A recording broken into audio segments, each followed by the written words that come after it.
नमस्कार दोस्तों, हमारे YouTube चैनल पर आपका स्वागत है। हम बात करने वाले हैं कि भारत में जल की समस्या के कारण क्या है। चूंकि भारत की जनसंख्या बढ़ती ही जा रही है और अधिकांश लोग अभी भी कृषि कार्य से संलग्न हैं, जल की कमी की समस्या और चिंताजनक बन सकती है। अमेरिका में अवस्थित विश्व संसाधन संस्थान वर्ल्ड रिसोर्सेज इंस्टीट्यूट की एक रिपोर्ट वर्ष 2015 के अनुसार भारत में रहने वाले लगभग 54% लोग पहले से ही जल की कमी का सामना कर रहे हैं। इसी प्रकार विश्व बैंक की एक रिपोर्ट का अनुमान है कि उपलब्ध प्रति व्यक्ति औसत जल वर्ष 2030 तक 1588 क्यूबिक मीटर से घटकर आधे से भी कम रह जाएगा।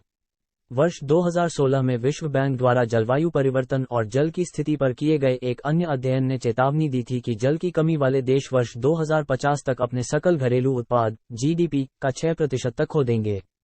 चूंकि देश के कई हिस्सों में सिंचाई की कमी बढ़ती जा रही है, किसानों को फसलों की खेती में कई कठिनाइयों का सामना करना पड़ रहा है। कुछ राज्यों में किसानों द्वारा फसल खराब होने की स्थिति में आत्महत्या जैसे चरम कदम तक उठाए गए हैं। ऐसी घटनाएं देश की खाद्य सुरक्षा को प्रभावित कर सकती हैं। चूंकि हमारे देश का समग्र आर्थिक विकास अभी भी कृषि क्षेत्र पर बहुत अधिक निर्भर है, जो जल की खपत में लगभग 90% हिस्सेदारी रखता है, भारत के लिए अन्य देशों की तुलना में जल की कमी को दूर करने की तत्काल आवश्यकता है। भारत में जल की कमी के प्रमुख कारण। 1. जल संग्रहण में परिवर्तन।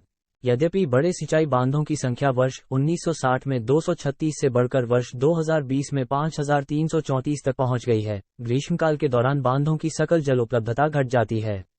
अध्ययन दिखाते हैं कि गंगा, गोदावरी और कृष्णा जैसी बारहमासी नदियां गर्मियों के दौरान कई जगहों पर सूख जाती हैं। आकलन किया जाता है कि गंगा और ब्रह्मपुत्र, जिन्हें विश्व में सबसे भूजल समृद्ध नदी बेसिन माना जाता है, में भूजल के स्तर में प्रतिवर्ष 15-20 मिलीमीटर की गिरावट आती है।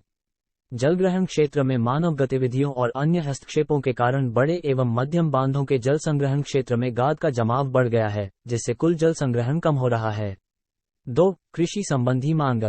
जल संसाधन मंत्रालय ने अनुमान लगाया है कि तेज आर्थिक विकास और बढ़ती जनसंख्या के कारण देश की कुल जल की मांग वर्ष 2050 तक उपयोग के लिए उपलब्ध जल की मात्रा से अधिक हो सकती है।